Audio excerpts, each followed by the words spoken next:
कैलाश पर्वत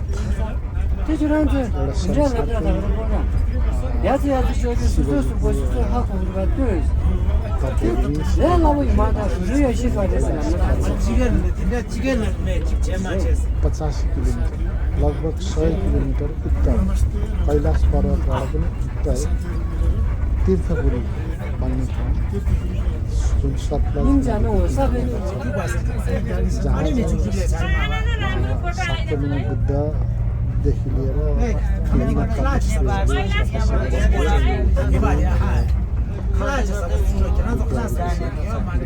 चाहिँ एकदम पवित्र भूमि मानिन्छ। त्यहाँ लैजाँदैछु म। यो यात्रा भनेको कैलाश पर्वतदेखि तीर्थपुरीसम्मको यात्रा हो। तीर्थपुरी सतलज नदीको किनारमा पर्दो रहेछ। त्यो कैलाश पर्वतबाट पनि लगभग 100 किलोमिटर उत्तरतिर जानुपर्ने, जुन बसबाट यात्रा गर्न सकिँदो रहेछ। कैलाश पर्वतदेखि कैलाश पर्वतको बेस क्याम्पदेखि वहाँसम्म चाहिँ हामी तपाईहरुलाई लैजाँदैछौँ। यो अहिले देखिएको यो पृष्ठभूमि तपाईले हेर्नुभयो भने यो यात्रा हामी कैलाश पर्वतदेखि तीर्थपुरीसम्म बसमा यात्रा गर्दाखेरि कैलाश पर्वतको बसमा परिक्रमा गर्ने एउटा माध्यम हो यो। यसरी जाँदाखेरि कैलाश पर्वतका विभिन्न दृश्यहरू, अनौठा दृश्यहरू देखिएका छन्। विभिन्न रूपहरू,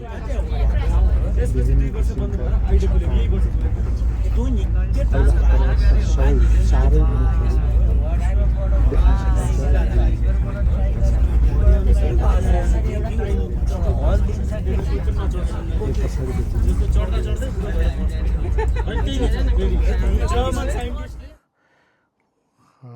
पश्चिम यो अगाडिपट्टिको यो दक्षिणपट्टिको थियो भने यो अहिले उत्तरपट्टिको दक्षिण र उत्तरको बिचमा, अनि त्यस पछाडि उत्तरपट्टिको हुँदै क्रमशः कैलाश पर्वतका चाहिँ विभिन्न रूपहरू तीर्थपुरी जाने क्रममा बाटोमा देख्न सकिन्छ। यो नै सबै किसिमको चाहिँ दृश्य देखिन्छ कैलाशको। यो दृश्यहरू हेर्दाखेरि एउटा एक किसिमको चाहिँ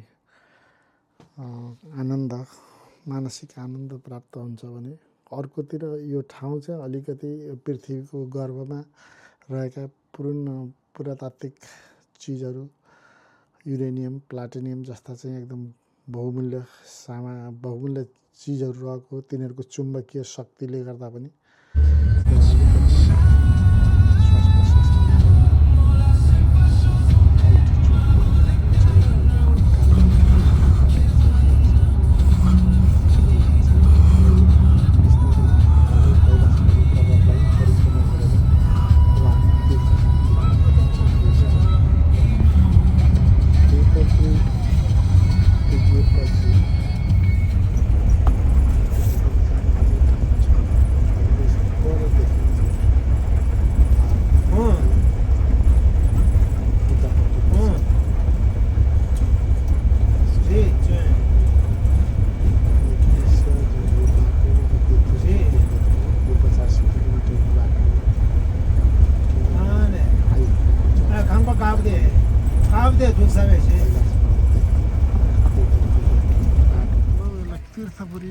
अब हामी तीर्थपुरी पुग्यौँ। यो तीर्थपुरी एउटा एकदमै तपोवन हो। यहाँ हिन्दू र बुद्धका यहाँ बुद्ध शाक्यमुनि बुद्धले आएर तपस्या गर्नुभएको र त्यस्तै यहाँ नवग्रहहरू 33 कोटी नवग्रहको पहाड पनि छ। म एकछिनपछि हजुरहरूलाई देखाउँछु। अब हामी यो ध्यान केन्द्रमा भित्र प्रवेश गर्दैछौँ। यहाँ 24 घण्टा ध्यान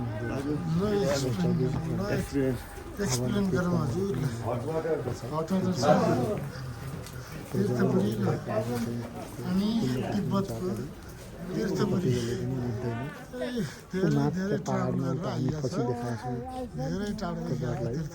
त्यो पछाडि त्यहाँ भस्मासुर राक्षसलाई शिवजीले भस्म गरेर छोडेको जुन पहाड उता पृष्ठभूमिमा छ त्यो पछि खरानी खसेको पनि अहिले म देखाउँदैछु पछाडि। अहिले हामी तीर्थपुरीको यही तपोवनको क्याम्पमै घुम्दैछौँ। तीर्थपुरीमा स्वागत छ साथीहरूलाई। ल पृष्ठभूमिमा अघि देखिने एकजना मित्र उहाँ धरानको रजनीश ओशो तपोवनको हुनुहुन्छ त्यहाँ। अब यो ध्यान यो जुन एउटा यो कुण्ड छ यो हवन कुण्ड यो चलिरहन्छ त्यसमा कति बेला तीर्थपुरीमा बुझिसक्नु छैन अचम्मै छ यो तीर्थपुरी। तपोवनभित्र जाँदैछौँ त्यहाँ तपस्या भइरहेको छ, ध्यान भइरहेको छ। जो पनि मान्छेहरू त्यहाँभित्र प्रवेश गरेर बाहिर निस्किने बेलामा भित्र प्रवेश गरेपछि ध्यानबाट बाहिर छुट्नै नसक्ने, बाहिर आउनै नचाहने त्यति किसिमको चाहिँ त्यस्तो किसिमको चाहिँ ऊर्जा प्राप्त हुँदो रहेछ। त्यहाँभित्र गएर ध्यान गर्नेको लागि जुत्ता खोलेर जुत्ताहरू माथि त्यहाँका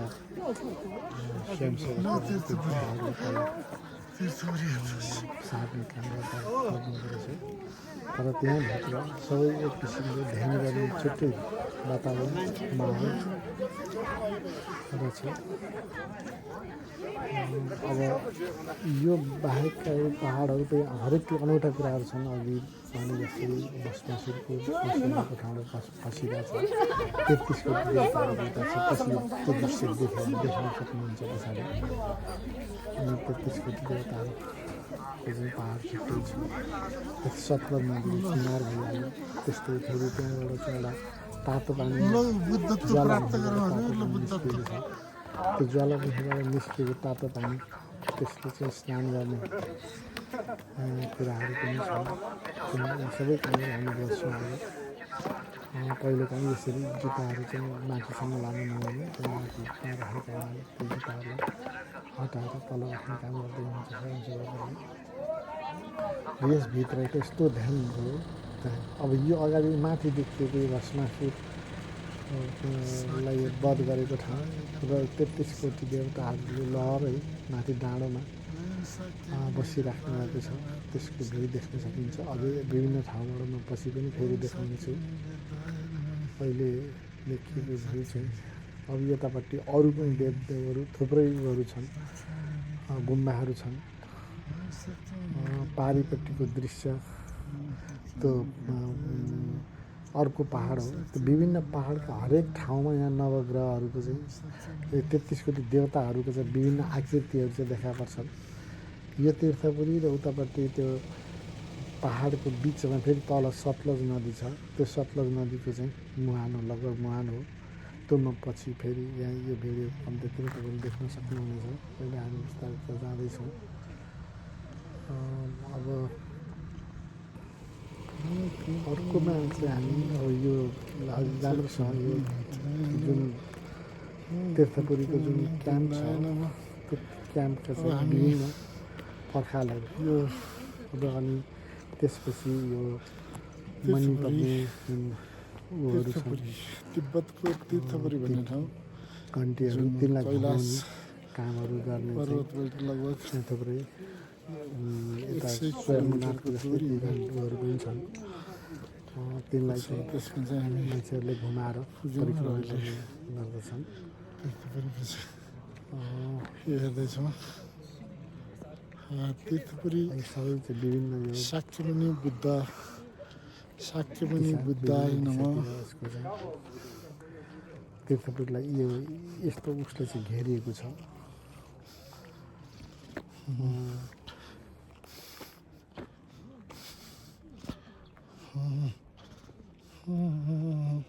हेर्दै जाउँ।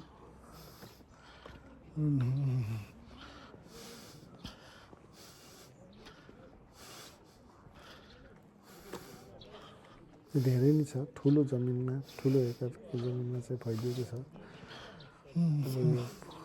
पहाडको खोजमा छ। तलपट्टि सतलज नदी बगेको छ। माथिपट्टि यो तीर्थपुरीको चाहिँ क्याम्प आश्रम र अनवरत रूपले चाहिँ जलिरहेको छ आगोको कुण्ड हवन कुण्ड र त्यसपछि भस्मासुरको चाहिँ भस्मको चाहिँ खरानी पनि त्यहाँ पहाडबाट झरिरहेको छ हात थाप्न साथ खरानी स्वतः हातमा आउँछ त्यो पनि हामी पछि बिस्तारै देखाउनेछौँ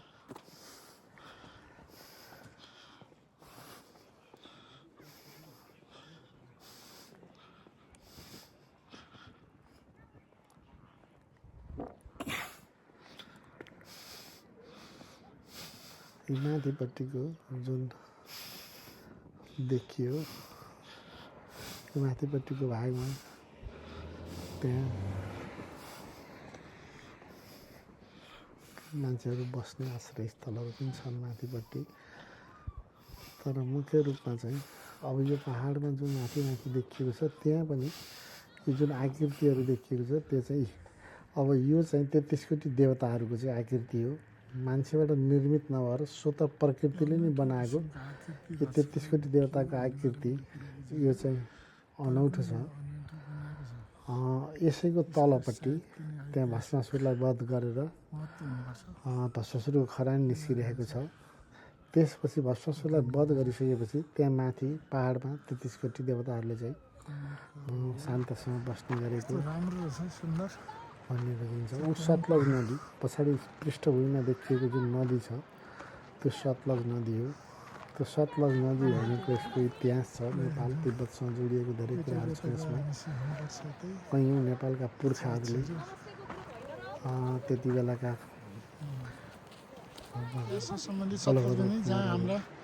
भीमसेन थापा अहिले के अरे सरी भक्ति थापा नदीको किनारसम्म आएर लडेको वीर बलभद्र कुँवर उता होला नि होइन जस कसरी हाम्रा कति टाढा अहिले हामी बसबाट यो ठाउँमा आइपुग्नलाई पनि लड्दै पढ्दै यहाँसम्म आएका थिए 7-8 दिन लागेको छ पछि गएर भने त्यति बेला हिँडेर कसरी आयो सतलज नदीको किनारमा हिम्मत त्यो जोस त्यो इनर्जी शक्तिलाई हामीले चाहिँ बस्नु त्यो सतलज नदीको किनारमा ती पहाडका विभिन्न पहाडका वरिपरिका जुन आकृति छन् हरेकतिर 33 कोटी देवताको आकृति छन् भस्मासुरको 33 कोटी देवताहरूको आकृतिका कारणले गर्दा यो देवालय देवताहरू बस्ने ठाउँ तपस्या चलिरहेको देवताहरूको वासस्थान भएको हुनाले शान्तिको लागि तीर्थपुरी भनिएको हो यो ऐतिहासिक ठाउँ एकातिर सतलज नदी छ अर्कोतिर तातो पानीमा नुहाउने ठाउँ छ त्यहाँ तातो पानीमा स्नान गर्ने तीर्थपुरी अनि त्यसको सतलज नदीमा स्नान गर्ने त्यहाँ माथि आएर चाहिँ 33 कोटी देवताहरूको दर्शन गर्ने त्यो 33 कोटी देवताहरू नै यहाँ वासस्थान गर्ने भएको हुनाले यसको नाम तीर्थपुरी भनिन्छ तातो पानी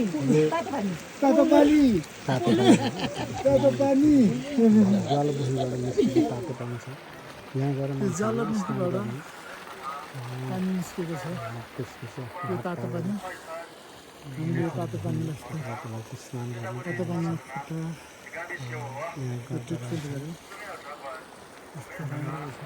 यो चाहिँ मैले कसरी चाहिँ मूलबाट कसरी गयो भन्ने काम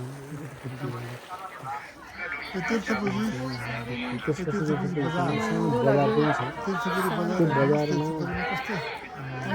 तिब्बतियन बजार मानिसहरू त्यहाँ तिब्बतियन र सानो स्थानीय बजार छ त्यति उचाइमा 5000 फिट 5000 मिटर माथि पुगेको उचाइको छ त्यहाँ गएर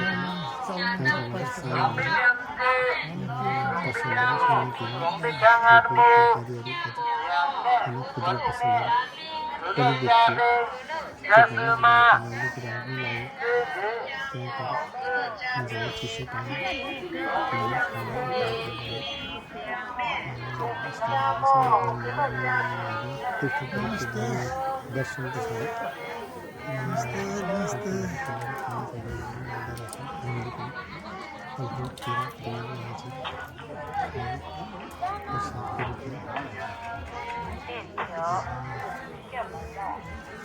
बजार टिपिकल बजार भएको